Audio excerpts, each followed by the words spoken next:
mula orang bercakap orang lebih rasa penting menguruskan harta sebelum mati, tetapi masih ramai, masih banyak lagi harta-harta yang kita tengok kat sini pun. Kita ada bahagi biar adil, kita ada urus harta sebelum mati, kita ada nota wasiat, kita ada pewaris jutawan dan sebagainya. Tapi malangnya kalau tengok pada next slide tu, next slide tu kita nampak malang sungguh dengan keadaan kita hari ini, terutama di kalangan orang-orang Muslim kita sendirilah. Cuba tekan next slide. Kalau kita tengok apa yang berlaku dalam masyarakat kita hari ini, harta tertunggak. Harta kita banyak tertunggak. Kita tengok kat situ sampai dah 70 bilion. Dan last kali saya cuba cari slide tadi tapi tak jumpa. Sekarang dah naik pada 90 bilion. Jadi itu adalah merupakan harta-harta yang tak dapat diagihkan pada waris. Itu merupakan satu kerugian sebab itu adalah harta-harta yang kita kumpul semasa hidup. Tapi waris kita hanya melihat saja, tapi tak dapat nak mewarisi. Jadi kita nak pastikan bahawa kita di sini yang ada dalam majlis pada malam ini, sama-sama kita fikirkan, sebab mati itu datang mengejut. Kalau mati itu diberitahu pada kita, senang cerita, kan? Jadi kita ni tak tahu, kebanyakan orang pagi pergi kerja, petang dah tak kembali. Dia pergi kerja lambai, petang dah tak ada. Kita tengok hari-hari berlaku perkara yang kita tak pernah imagine. Ada orang berjalan-jalan pergi ke berkelah dan sebagainya, lemas di tempat berkelahan. Jadi benda-benda ni yang kita harus fikir bersama, pastikan bahawa kita rancang. Kalau tidak pun, kalau tidak dirancang secara betul, jadi pula permasalahan yang seterusnya ni. Next slide, cuba tengok next slide. Masalahnya adalah isu-isu yang berkaitan dengan waris itu sendiri, yang menyebabkan harta ini tidak terurus. Mereka bergaduh, berebut. Susah nak cakap bab harta ni. Ayah saya selalu pesan, kalau harta tu ribu-ribuan, ribu-ribu aja dia kata mata ni kelabu. Tapi kalau juta-juta, mata ni buta katanya. Jadi bila dah juta-juta tu, mulalah berebut-rebut dan sebagainya. Ini yang menyebabkan banyak harta pun berebut, tak ada harta pun beri masalah juga. Jadi kat sini kita kena ambil kira, kita di tempat yang mana. Apa yang bakal berlaku. Nanti kita tunjukkan persoalan-persoalan yang mungkin timbul. Alright, seterusnya. Ada juga di kalangan kita yang meninggalkan banyak harta. Harta tu kalau kita bahagi sama rata pun tak habis makan dah. Pustaka 2 bilion ni. Bayangkanlah kalau 2 bilion ni, saya rasa berapa generasi boleh hidup dengan harta pusaka tersebut. Tetapi kerana ketamakan, macam saya kata tadi lah, bila juta, dia buta. Kan? Pusaka 2 bilion, 3 tahun, bukanlah selesai, 3 tahun barulah ibunya boleh tuntut. 3 juta saham, lebih kurang 1 bilion lebih, dituntut oleh maknya. Mak si mati. Jadi yang berebut ni adalah cucu dan menantu. Jadi kat sinilah tuan-tuan dan puan-puan, banyak harta pun kalau tak diurus secara betul semasa kita hidup, belum tentu diuruskan sebaik mungkin selepas kita mati. Inilah contoh-contoh. Bukanlah kita nak mendedahkan aib orang lain, tetapi inilah yang berlaku dalam masyarakat kita. Ini keluar dalam surat khabar, dalam berita dan sebagainya. Jadi bukan benda yang disorok-sorok lah. Alright, seterusnya, realiti kematian. Bila berlaku kematian, apa yang akan dibuat oleh waris? Bila mati memanglah kena uruskan jenazah. Sebab jenazah tak boleh uruskan diri dia sendiri. Kan? Jadi selepas itu, barulah selesaikan hutang, yang mana sama ada hutang Allah dan juga hutang manusia. Last kali barulah pengurusan harta, sama ada muafakat keluarga ataupun faraid. Jadi sebelum itu kena selesaikan hutang dahulu, sebab dia jatuh pada nombor 2 dalam proses realiti salah satu kematian itu. Jadi kalau hutangnya banyak, jadi last kali itu hartanya tak ada, pembahagian hutang lah jawab, bukan pembahagian harta. Jadi kat situ yang kita kena ambil kira, sebab setengah-setengah kita ni apabila kita berhutang, ya, mungkin hutang kita tu melebihi harta kita. Jadi bila melebihi harta kita, nanti waris selesaikan hutang dahulu, nanti ada harta untuk dibahagikan. Jadi inilah satu benda yang kita kena ambil kira dan ambil tahu, supaya kita tidak menyusahkan keluarga kita. Alright, seterusnya. Ini. Jika tiba-tiba ditakdirkan kita pergi, semalam tak ada lah contohnya. Harta manakah yang terus dimiliki oleh pasangan dan anak-anak dan juga anak-anak ni? Ada tak harta kita yang boleh terus dimiliki? Kereta ke, rumah ke, duit di bank ke, EPF ke? Ini menjadi satu tanda tanya. Ya, ramai orang ingatkan bila meninggal dunia, isteri dan anak terus boleh dapat harta tersebut. Belum tentu.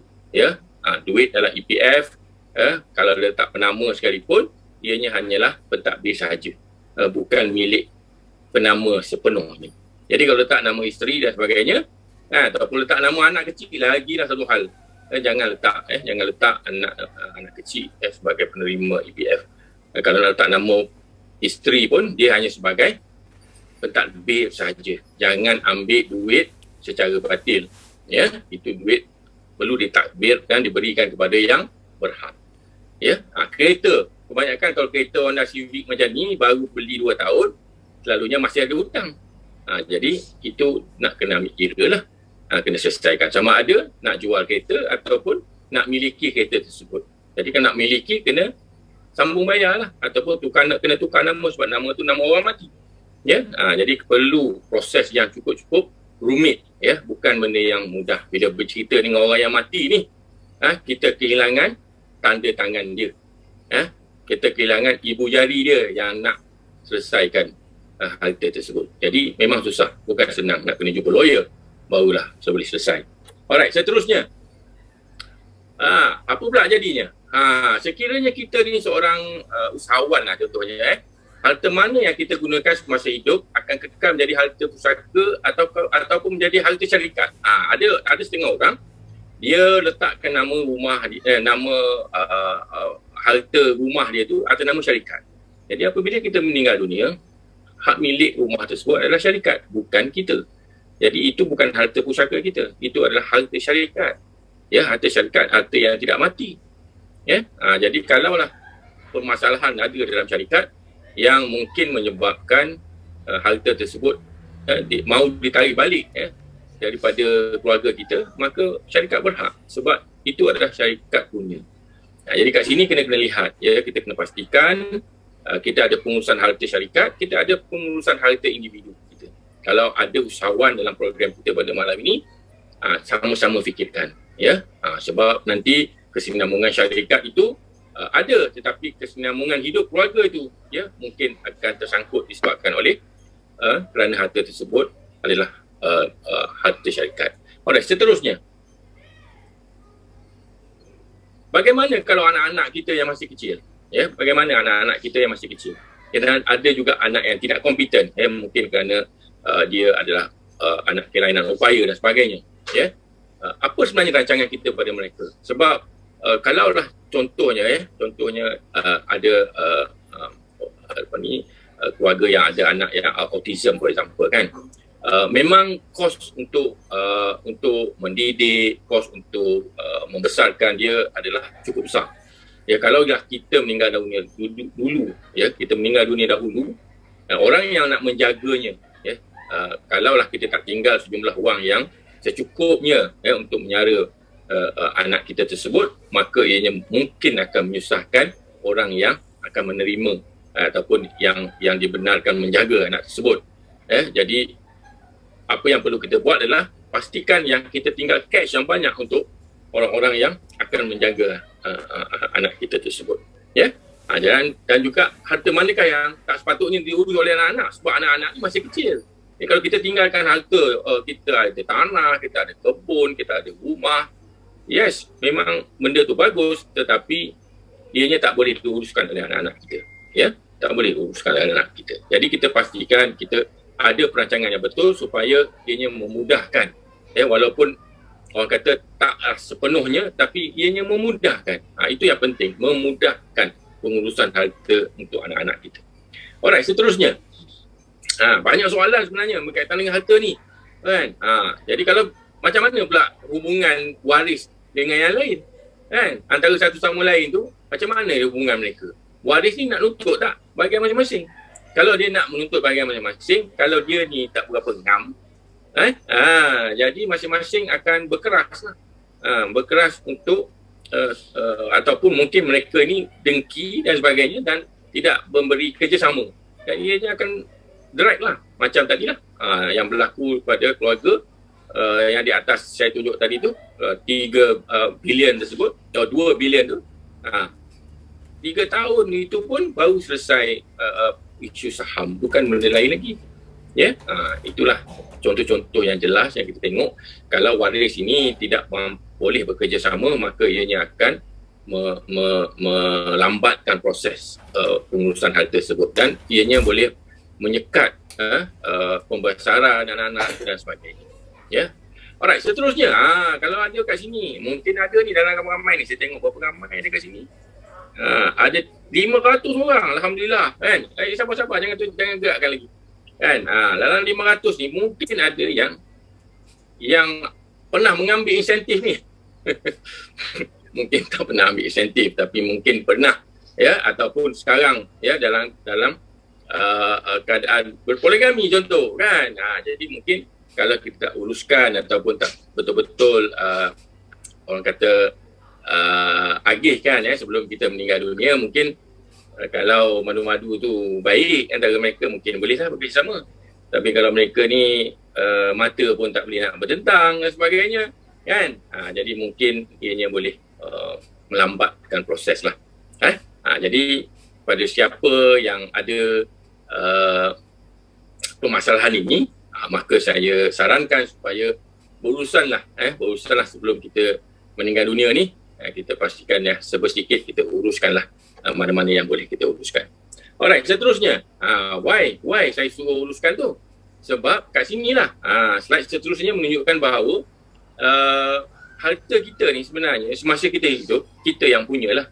Kalau macam saya lah, saya ada satu rumah contoh, masa saya hidup ni rumah tu nama saya. Jadi saya berhak lah nak beli, nak jual, nak buat, nak cagar dan sebagainya. Tetapi bila saya mati, maka rumah saya ini yang miliknya seorang saja akan bertukar menjadi milik 5 orang tersebut. Kalau saya ada keluarga macam ni lah, mak ayah saya ada lagi, pasangan saya ada, anak lelaki ada, anak perempuan ada, inilah milik baru rumah saya. Jadi kalaulah dia orang ni tidak bekerja sama, maka ianya akan menyebabkan apa? Menyebabkan rumah ni mungkin terpaksa dijual. Sebab mak ayah nak duit, dia tak nak bahagian rumah, macam mana nak pecah rumah tu, kan? Jadi untuk dapat bahagian dia dah kena jual rumah ni. Jadi bila jual rumah ni akan merencatkan pembesaran anak-anak, perkembangan dia orang, jadi penuh emosi lah. Isteri pun terpaksa mungkin mencari rumah baru dan sebagainya, kan? Jadi isu kat sini. Ini baru seorang. Kalau ramai tu maksudnya yang tadi lah, yang insentif tadi tu, kan? Jadi kena sama-sama fikirkan, sama-sama fikirkan. Alright, seterusnya. Jadi kalau nak jual rumah ni, harta mana yang perlu dijual untuk dijadikan tunai untuk memudahkan berbahagian. Tadi dah, kalau ada rumah sewa banyak, apa semua, kan? Mungkin ianya nampak mudah, sekarang kita hidup, kita boleh kutip banyak sewa. Sebab kita banyak rumah, sewa kan, tak ada masalah. Tapi bila meninggal dunia, yang menerimanya nanti tu belum tentu lagi boleh menerima macam kita ada. Kat sinilah yang akan jadi isu kalau kita tak rancang. Penyediaan pula, bagaimana pula dengan penyediaan tunai untuk selesaikan hadap ini, kerana ia ada kos tersendiri. Kalau nak jual rumah pun nak kena bayar sana, bayar sini, banyak kos yang terlibat. Bukannya jual rumah macam jual kereta. Jual kereta ni mudah sikit. Tetapi kalau harga kereta tu bawah pasaran ataupun di bawah nilaian hutang kita, dan kena top up, satu hal juga. Tu banyak benda boleh berlaku. Alright. Seterusnya. Banyak ni, kan? Adakah kita merancang segala hutang yang tinggalkan dibayar melalui harta tunai pusaka? Kalau kita mungkin ada duit dalam bank semua tu, adakah itu untuk bayar hutang? Jadi adakah ini merupakan perancangan yang sepatutnya dilakukan? Kalau semua bayar hutang, macam mana pula dengan benda lain? Jadi itu yang kita kena lihat ya, banyak mana cash yang ada dalam simpanan kita. Adakah ianya melebihi hutang yang kita ada? Kalau kurang, then kita kena fikirkan bagaimana nak generatekan tunai tersebut. Nanti saya tunjukkan. Oleh seterusnya, jadi bila duit tu dah bayar hutang dan sebagainya, ya, duit kita dah bayar hutang, macam mana kita nak kesinambungan hidup, kualiti hidup kita punya anak-anak, ya, sebab emosi terganggu sebab ayah dah meninggal. Tapi sekurang-kurangnya kalau ditinggalkan tunai, ya, kita boleh pastikan anak-anak dan isteri kita boleh sambung hidup dengan kualiti hidup kan sama, kecuali tak ada ayah saja. Tetapi kalaulah kita tak tinggal cukup tunai tersebut, maka kualiti hidup mungkin akan merudum. Bila merudum, akan terjejas banyak perkara, pembelajaran mereka, masa depan mereka, dan juga mungkin dari sudut tumbuh saran mereka. Alright? Okey, seterusnya apa lagi? Banyak soalan kalau ni. Saya 20 minit memang susah nak cerita, tapi tak apa, kita orang kata biar masa yang pendek ni yang jadi nampak lagi seronok kan. Alright, apa permasalahan mereka ini sebenarnya? Kalau kita tengok situ, isteri yang tidak bekerjaya, pasangan tiada anak lelaki, hubungan retak antara pasangan dan mertua ataupun ipar-duai, orang berpoligami, ada waris dari kalangan OKU atau bawah umur, ada anak angkat, ataupun nak bagi harta pada bukan waris, pasangan golongan mu'alaf, usahawan. Masalah mereka lebih kurang sama, ya, berkaitan dengan pewarisan ni, iaitu masa yang akan diambil untuk urus harta pusaka, kerjasama antara waris menjadi persoalan, jumlah harta yang akan diperolehi untuk keseimbangan hidup, dan apakah perjanjian antara pemegang saham ini untuk usahawan.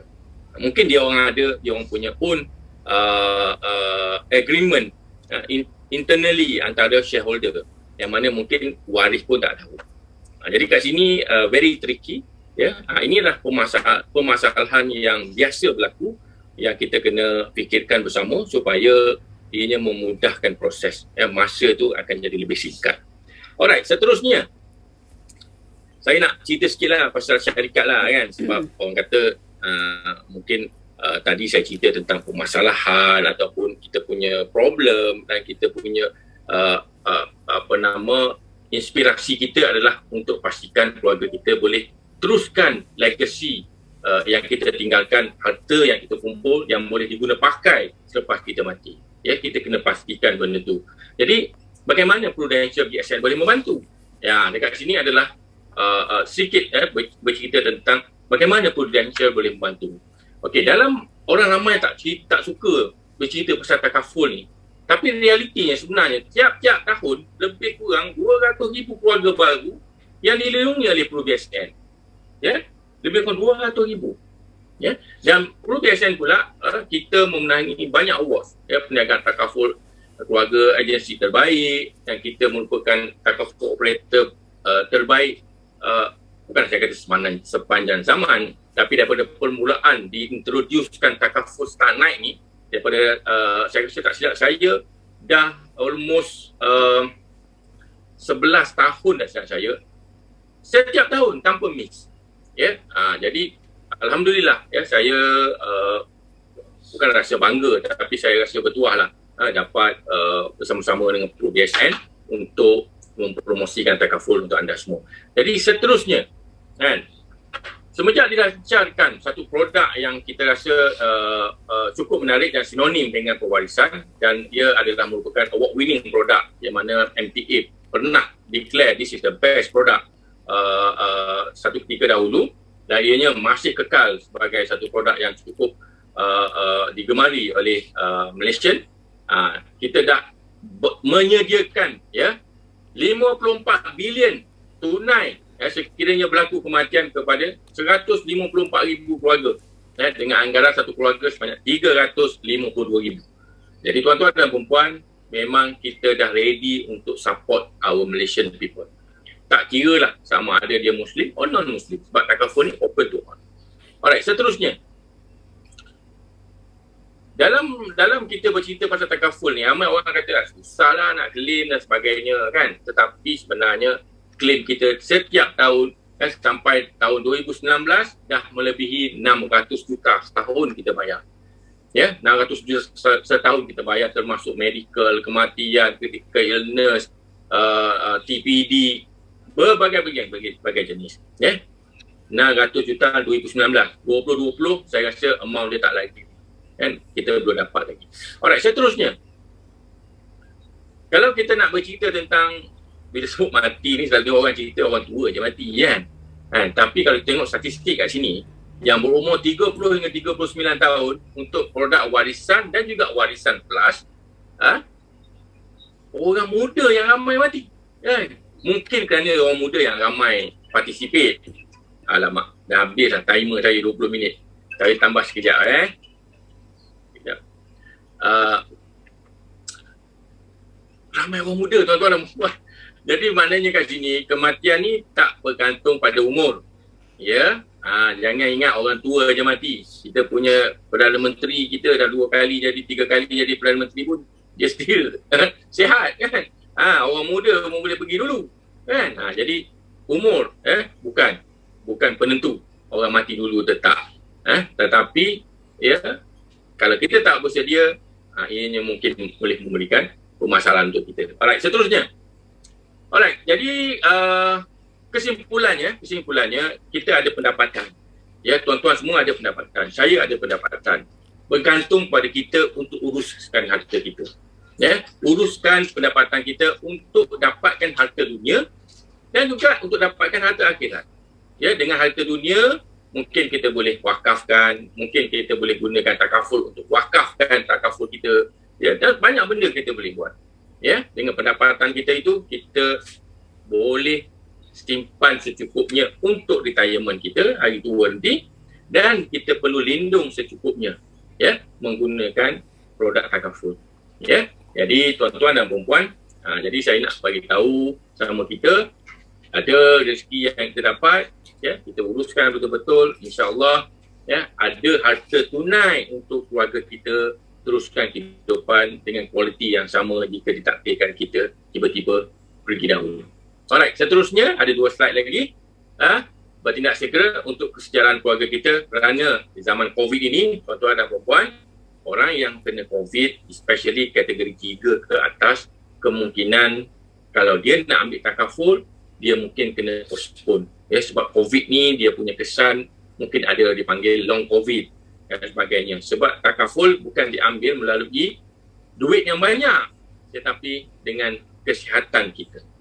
Alright, jadi sebelum kita tersenarai dalam COVID-19 punya positif kan, orang kata yang terkena COVID-19 yang kita minta jauh semua, ya, kita doakan semua yang dia ni minta jauh, tetapi kalau terkena juga, ya, jadi kalau kita dah ada takaful, insya-Allah ianya boleh membantu kita.